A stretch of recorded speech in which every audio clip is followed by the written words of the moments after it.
Olá, gente! Tudo bem? Vamos para mais uma aula, vamos continuar nossos estudos. Por enquanto é assim mesmo, não tem como fazer. Senhores, só para a gente ter uma ideia do que já passou. Nós estamos falando agora de biologia celular e na aula passada eu falei para vocês sobre organelas do citoplasma que não eram membranosas, certo? Então era o citoesqueleto que nós conversamos sobre toda essa forma que envolve o hialoplasma.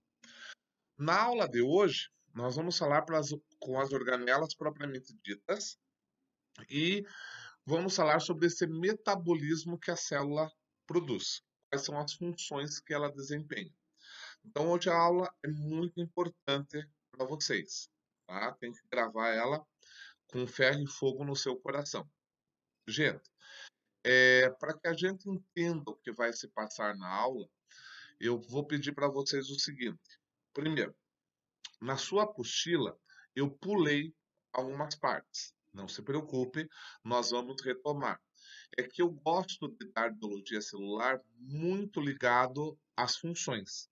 Então, o nosso próximo assunto seria os centríolos, eles ficariam assim meio perdido no tempo e no espaço, tá? Então, eu prefiro ouvir, falar sobre a função que nós vamos ter agora da célula e depois, quando o centríolo chegar que tiver a função propriamente dita, eu retomo e falo. Não se preocupe que é na mesma apostila, não vai precisar você ficar perdido por aí ou querendo saber Deus por onde circular. Então não tenho que se preocupar. É só uma pulada, facinho, facinho. Então, gente, só para você ter uma ideia. Você sabe muito bem que as células é a nossa unidade fundamental e é a partir delas que nós temos as funções que nós executamos. Falei para vocês que, em síntese, todas as funções acontecem a nível celular. Então, se eu falar em respiração, a respiração é nível celular. Se eu falar em digestão, a digestão é nível celular. Se eu falar como é que alguma coisa se processa dentro da gente, vai ser primeiramente em nível celular, para depois o tecido estar produzindo, para depois um órgão, para depois, com certeza, o nosso sistema e assim o organismo como um todo, tá? Hoje eu quero falar para vocês sobre como será que a célula produz, por exemplo, uma proteína que nós precisamos, né? Fazer crescer nosso cabelo. Como será que ela produz a cor dos meus olhos? Como será que ela produz um hormônio, por exemplo, essa substância, né? Vamos dizer, o meu hormônio de crescimento, vamos falar de insulina, esse outro hormônio, ou então como será que ela produz o nosso suco pancreático para digestão, enfim, como nós vamos produzir todas as substâncias que nós precisamos, né? Algumas nós vamos atrás, mas uma gama enorme nós fabricamos, né? Como que a célula faz isso? Para que você entenda como é que ela faz isso, nós precisamos entender o seguinte: na célula, tudo acontece como se fosse uma grande indústria e uma produção em série. Cada um tem a sua função, cada qual tem o seu fazer. Então imagine o seguinte, gente, imagine que você esteja assistindo lá a um programa da Ana Maria Braga. Todo mundo já viu ela fazendo uma comida, né? O que que a Ana Maria Braga precisa para executar uma comida, para fazer essa comida? Claro, como qualquer coisa, ela precisa da receita, né? Então ela tem a receita. O fato de ela ter a receita não diz nada para nós, né? Eu tenho uma receita aqui, vou pegar aqui um exemplo, né? Tem uma receita, guardo no meu caderninho, copiei lá a minha receita, mas isso não me dá a comida, o bolo que eu quero fazer, tá? O que que eu preciso fazer? Eu preciso ler essa receita. Nossa, professor, mas isso é óbvio. É, mas a célula funciona desse jeito. Tem que ser passo a passo, tá? Porque muitas vezes você tem a receita, só que ninguém leu aquela receita e essa receita não vai ser feita na sua, na sua vida. Como, por exemplo, você já deve ter visto lá no seu oitavo ano, né, que eu sei muito bem, que muitas vezes as pessoas têm a receita para fazer olhos azuis e não manifestam essa receita, porque o corpo dela não lê essa receita. Mas se ela passa essa receita para o filho e o corpo do filho lê essa receita, pimba, o filho tem olhos azuis. Vocês tiveram essa introdução genética, né? Então eu tenho que ler a receita. Tá, li a receita. Estou lá com o meu caderninho. Olha minha receita. Tá, agora que eu li, o que que eu faço? Eu tenho que ir atrás dos ingredientes para montar essa receita, tá? E voltando lá no programa da Ana Maria Braga, vocês podem notar que ela tem uma pessoa, né, uma auxiliar que vai lá e traz tudo bonitinho na porção que já precisa, né? Tanto é que ela pega lá o potinho, que eu não tenho nenhum, ela pega o potinho e fala bem assim, ó, aqui tem 2 colheres de manteiga, né? Aqui tem uma pitada de sal. Já tá lá, tá prontinho, já tá. Então, na célula também tem alguém que vai ler e vai colocar tudo bonitinho e na sequência que necessita. Aí a dona Ana Maria faz o quê? Executa a receita. Digamos que a Ana Maria faça uma receita para encomenda, né? Alguém encomendou lá um bolo, né? Aí ela criou lá o bolo, bonitinho, tá feito, tá sensacional aquele bolo. Como é que ela vai fazer para levar? Ora, ela vai embalar aquele bolo e daí ela leva para a pessoa que pediu para encomenda. Eu usei esse exemplo para que você saiba exatamente o que vai acontecer na célula. A célula, quando ela vai executar uma função, quando ela vai fazer uma proteína, por exemplo, ela vai fazer exatamente nesses passos de como fazer o bolo. Por exemplo, digamos que a célula precise fazer o hormônio do crescimento, o GH, né? Growth Hormone. O que ela tem que fazer? Ela tem que ter a receita para crescer. Muitas vezes não tem, vai ocasionar problema que é o nanismo. Isso mesmo, muito bem. Então, ela tem a receita. Tem que alguém ler aquela receita. Pronto, li a receita. Vou fazer o que agora? Além de ler, vou atrás dos ingredientes. Pronto, trago os ingredientes. Peguei os ingredientes. Agora eu tenho que colocar todos eles na porção para que sejam feitos. Executa aquilo lá. Pronto, tô com hormônio. Adianta ter hormônio dentro da célula?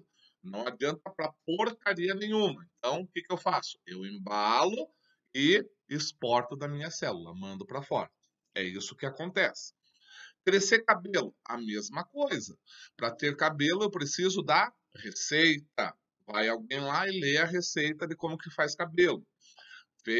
Leu a receita, vai atrás dos ingredientes. Lê os ingredientes, coloca tudo nas porções e na sequência.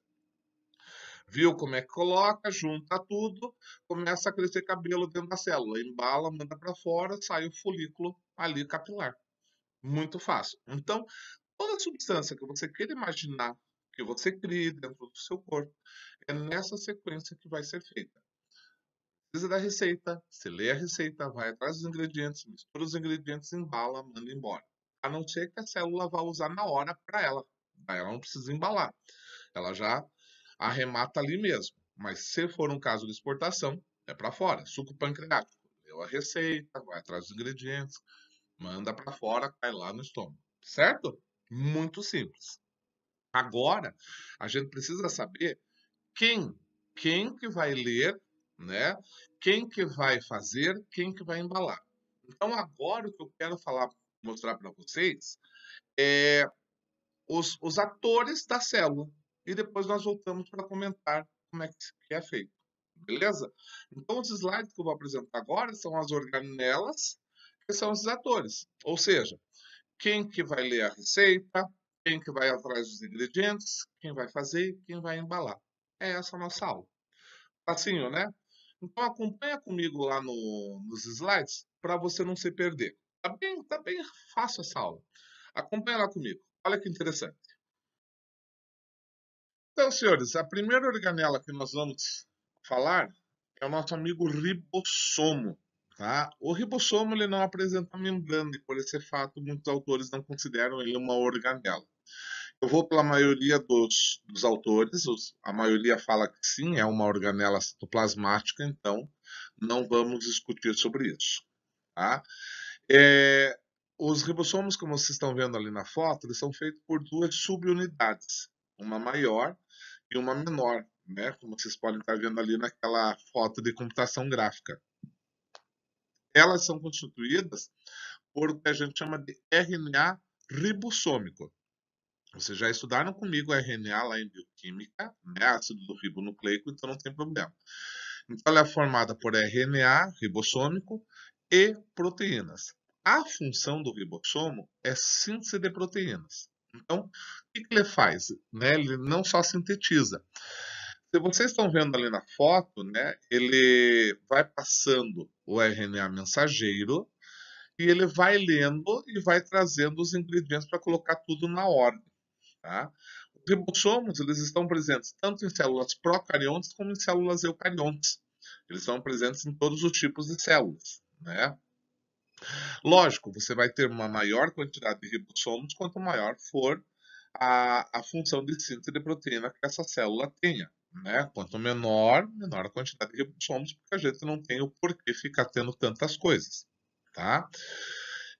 Eu tenho dois tipos de ribossomos, senhores. Eu tenho os ribossomos livres, né, dispersados no citossol da nossa célula, e tem os ribossomos que estão aderidos a uma outra organela, que é o retículo endoplasmático. Tá? Os ribossomos não tem assim uma grande diferença entre eles, a não ser o lugar onde eles estão. Tá? É, você vai tê-los ali conforme essa função, tá certo? Esse é o ribossomo. Outra organela citoplasmática, senhores, é o retículo endoplasmático. O retículo endoplasmático é uma estrutura membranosa que formam esses canais pela célula, tá? Muito importante, tá? Ele é uma rede de distribuição de substâncias no interior da célula. No líquido existente dentro da bolsa e tubos, diversos tipos de substâncias se deslocam sem misturar com o citossol. Essa é a parte importante. Então, você veja, ele só vai ocorrer em células eucariontes, o que dá uma especialidade melhor para essas células. Coloquei ali uma eletromicrografia do retículo plasmático, você pode notar que são canais que envolvem ali, né? São bem canais, e aqueles pontos pretos que estão ali aderidos a ele, esses são os ribossomos, tá? Peguei essa foto que inclusive tem legenda para vocês não se perderem. Na parte superior da foto ali você tem o núcleo, depois os retículos. O retículo endoplasmático ele tem origem da própria membrana nuclear, tá? Para vocês sentirem como é que é a complexidade deles. Como vocês podem ver, ele tem ali os ribossomos aderidos, mas existe nas células retículo endoplasmático que o ribossomo não está aderido. Quando perceberam isso, o pessoal conseguiu classificar os retículos endoplasmáticos em dois tipos. Dá uma olhada aqui comigo. Então veja, eu tenho dois tipos de retículos endoplasmáticos. Eu tenho o retículo endoplasmático rugoso, também conhecido como ergastoplasma ou RER, tá? Todos com letra maiúscula. Então, tanto faz. Ele é formado pelo retículo endoplasmático e aderidos nele grânulos de ribossomos, tá certo? Esse retículo aqui, o rugoso, a principal função dele, né, é a síntese de proteínas. Então é o que nós vamos falar, tá? Então ele vai fazer proteínas assim como, por exemplo, nosso cabelo, vai fazer hormônios de origem proteica, como é o caso, por exemplo, da insulina, tá? Então, esse é o nosso retículo endoplasmático rugoso. Nós também vamos ter o retículo endoplasmático liso, tá? Que não tem ribossomos aderidos a ele. Ele também pode ser chamado de REL, REL, tá? E ele vai ser formado por essas estruturas tubulares sem o ribossomo. Sem o ribossomo.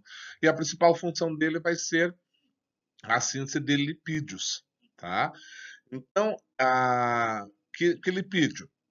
Ele pode sintetizar colesterol, que nós fabricamos, por exemplo, tá? componentes lipídicos para uma membrana, é o retículo plasmático liso que faz, hormônios que são de origem lipídica, como por exemplo esteroides, testosterona, que é o nosso hormônio sexual masculino, estrogênio, que é o hormônio sexual feminino, tá? Além da síntese de lipídios, o retículo plasmático liso, ele também tem a função de desintoxicação. Como assim, professor? Então, gente, ele participa dos processos de desintoxicação nas células do fígado, tá?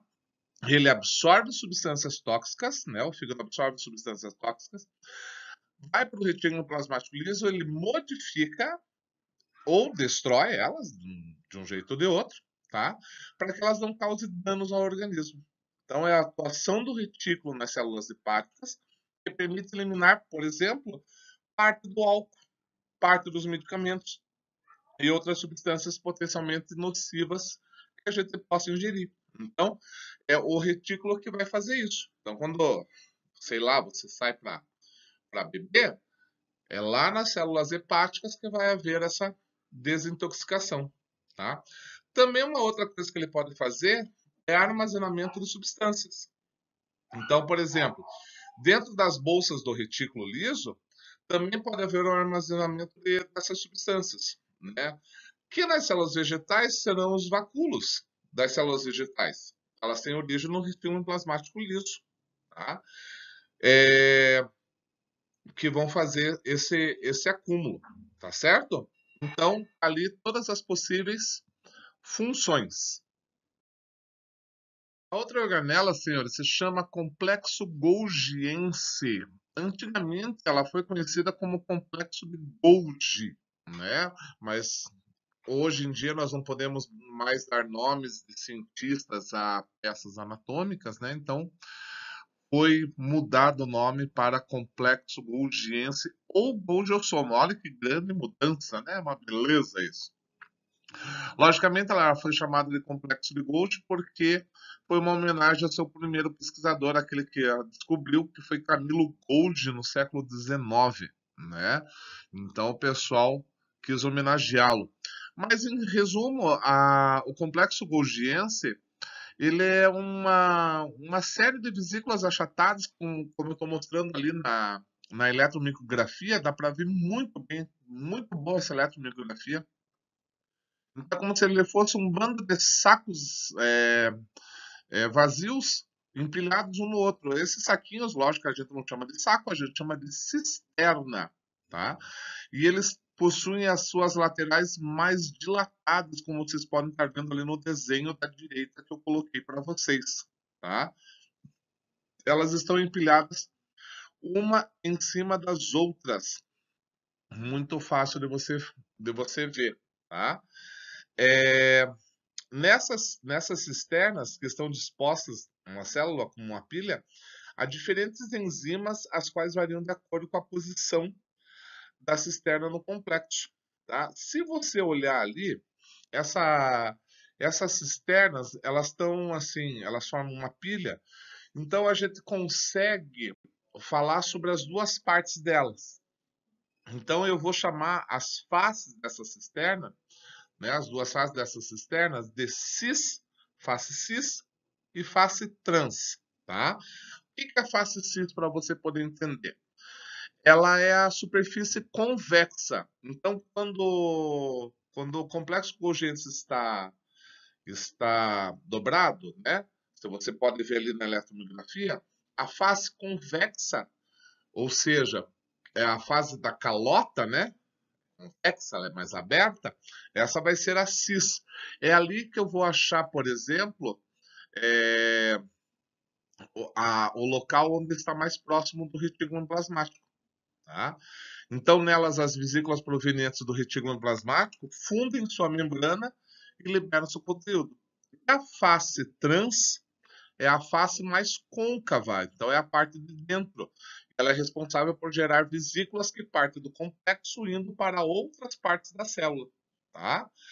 É uma boa ideia a gente também saber que entre as duas faces há as chamadas cisternas medianas ou mediais, tá? Que podem ser pequenas cisternas que estão ali. O número de cisternas varia conforme a célula, se ela desempenha mais ou menos a sua função. Basicamente, a função do complexo de Golgi é secreção, ou seja, ele vai impactar e vai mandar para fora as substâncias que ele recebe, tá? Então, se for, por exemplo, uma glândula, lógico que vai ter maior número de cisternas. Se for uma célula que não tenha tanta necessidade, menor número de cisternas, tá? Além desta função, que é da secreção, outras funções o complexo de Golgi pode vir a ter, tá? Como, por exemplo, ele pode processar lipídios e proteínas. O que é o processar? Não é fazer, é processar. Ele recebe lipídios e proteínas do retículo plasmático, processa, ou seja, embala em vesículas e manda para fora. Fabricação de macromoléculas como polissacarídeos, né? Não celulósicos. Ah, professor, agora eu não sei. Ora, gente, por exemplo, o amido, né? É um polissacarídeo de reserva, tá? O glicogênio que está no nosso fígado, ele recebe a glicose já processada no glicogênio e ele fabrica aquele polissacarídeo, tá? Ele também é responsável por fazer uma outra organela no espermatozoide, chamado de acrosoma, tá? Ou acrossomo, tanto faz. Essa vesícula ela é formada pelo complexo golgiense e uma outra organela que nós vamos estudar na próxima aula, que se chama lipídio. Ela está ali, cheia de enzima, para ajudar na fecundação, para que o espermatozoide entre no óvulo. Tá? Então, ele realiza a fecundação. A enzima que ele vai produzir se chama hialuronidase. Você pode anotar que eu não escrevi em lugar nenhum, para que você não precise decorar mesmo. É só para você saber as funções que ela tem, tá certo? Gente, antigamente o pessoal achava que essas cisternas, essas vesículas, é, era uma estrutura estática, ou seja, não se movimentava. Né? Então, de acordo com essa visão, elas só se movimentavam, as substâncias só se movimentavam do retículo plasmático, do complexo de Golgi, fundia-se da cis, ia para trans e pronto, acabou. Né? Então, era a substância que se movimentava. Hoje já não. Hoje a gente já sabe que era bem mais dinâmica. Então, hoje a gente já sabe que elas se movem apenas de forma descrita anteriormente, né? As substâncias passando, mas também conforme a maturação dessas cisternas, se elas vão ser maiores ou menores. Tá certo? Então, agora que nós já conhecemos as organelas que fazem parte de toda essa síntese, né? Agora nós vamos voltar lá para a nossa receita do bolo e nós vamos passar para a célula. Então veja, o que eu falei para vocês mesmo? Se você seguir esse modelo, não tem erro. O que eu falei para vocês? Para fazer um bolo que eu preciso? Da receita. Aonde na célula está a receita para sintetizar qualquer substância que eu necessite? Um hormônio, o cabelo, quem quer que seja. No núcleo, exatamente. Mais especificamente numa molécula de DNA. Isso mesmo, tá? Essa molécula de DNA, ela vai se abrir e um RNA chamado RNA mensageiro chegará para fazer a transcrição dessa receita. Então, ele chega lá, transcreve a parte da receita que ele necessita, né? Que está lá numa parte do DNA. Ele vai fazer toda essa transcrição e ele vai sair, tá? Isso daqui nós já vimos exaustivamente lá na parte da bioquímica, quando eu falei de DNA e RNA, e como é que era feita a transcrição, tradução e a síntese propriamente dita, né? Os fenômenos que lá estão. Então, o RNA entra, faz o que precisa ser feito, né? Transcreve a receita e vai sair. Para onde que ele passa? Então, agora acompanha comigo. Após o RNA, que está lá dentro do núcleo, fazer a transcrição, né, copiar a receita lá do DNA, ele sai, e por isso que eu coloquei essa célula aqui para você. Ele vai sair e vai atrás de um ribossomo, que são os pontinhos que estão ali. Né? Vamos falar, por exemplo, de fazer a insulina, que é uma proteína. Então, ele vai atrás de um ribossomo, principalmente um ribossomo que esteja aderido ao retículo plasmático. Lá o ribossomo vai ler esse RNA e vai começar a fixar aminoácidos na sequência de aminoácidos para a insulina, tá? Quando ele colocar tudo em ordem, ele joga para dentro do retículo plasmático.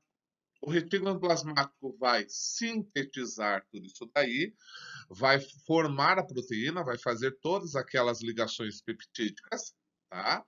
A proteína pronta, ele vai jogar para o complexo Golgiense. Então, você pode notar ali, né, o complexo de Golgiense, ele está num alaranjado, ele está bem próximo ao retículo endoplasmático. Então, sai ali da cisterna, né, sai ali do retículo, entra na cisterna, pela face cis, ali ele vai ser empacotado. Então, essa insulina será empacotada. Sendo empacotada, essa vesícula sai do complexo Golgiense, se aproxima da membrana plasmática, onde ela vai se fundir, porque são duas membranas, então de mesma origem lipídica, ela se funde, acaba se abrindo e a insulina acaba caindo na corrente sanguínea. Tá? A insulina é fabricada pelo pâncreas, então vai cair ali e vai fazer todo o serviço. Então, a hora que, por exemplo, você tem uma overdose de açúcar, as células do pâncreas vão fabricar insulina para que isso seja eliminado o mais rápido possível e seja metabolizado. Qualquer coisa, senhores, que vocês possam imaginar é nessa sequência. Por exemplo, a testosterona, hormônio sexual masculino.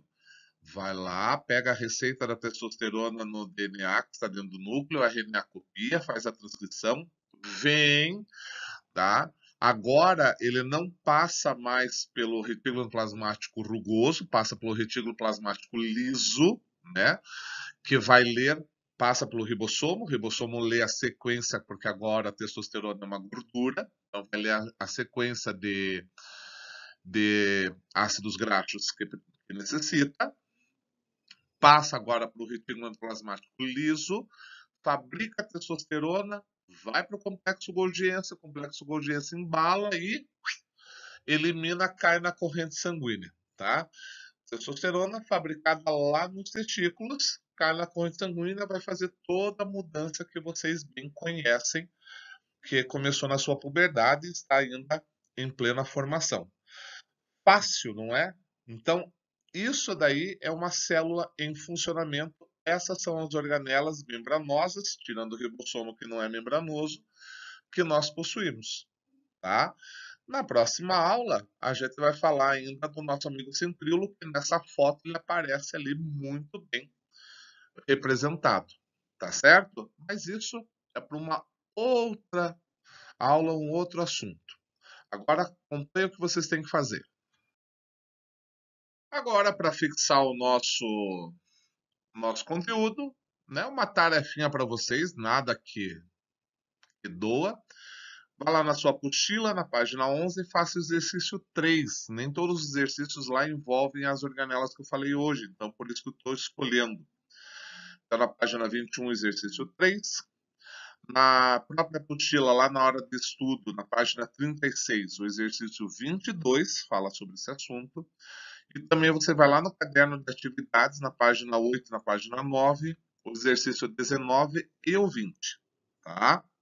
Ao todo são 4 exercícios, nada que faça com que a gente morra, né? Então, é facinho, facinho de se fazer. Beleza, gente? Foi bem fácil a aula de hoje, né? Gente, é muito importante essa aula para você perceber como é que uma célula funciona, tá? Como é que ela sintetiza aquelas substâncias. Na próxima aula, nós vamos falar como que ela adquire aquelas peças para ela formar. Por exemplo, nós não falamos sobre a fabricação da insulina. A insulina não é uma proteína. A proteína não precisa de aminoácido. Da onde que essa célula tira aminoácido? Ela fabrica? Não, ela vai atrás, tudo bem. Mas como que ela traz esse aminoácido até ela? Tá? E como que ela vai fazer para realizar com esse aminoácido? Por enquanto, eu só falei para vocês como que ela fabrica, como que ela sintetiza. E isso também tem uma outra história. Ela vai necessitar de energia para que tudo isso aconteça, tá? Então serão nossos próximos assuntos. Como que ela consegue as substâncias e como que ela fabrica energia para tudo que ela necessita. Gente, espero que vocês tenham uma boa semana. Espero que esteja tudo bem aí, tá? Força, que estamos juntos. Até a próxima semana. Um beijo carinhoso. Até mais.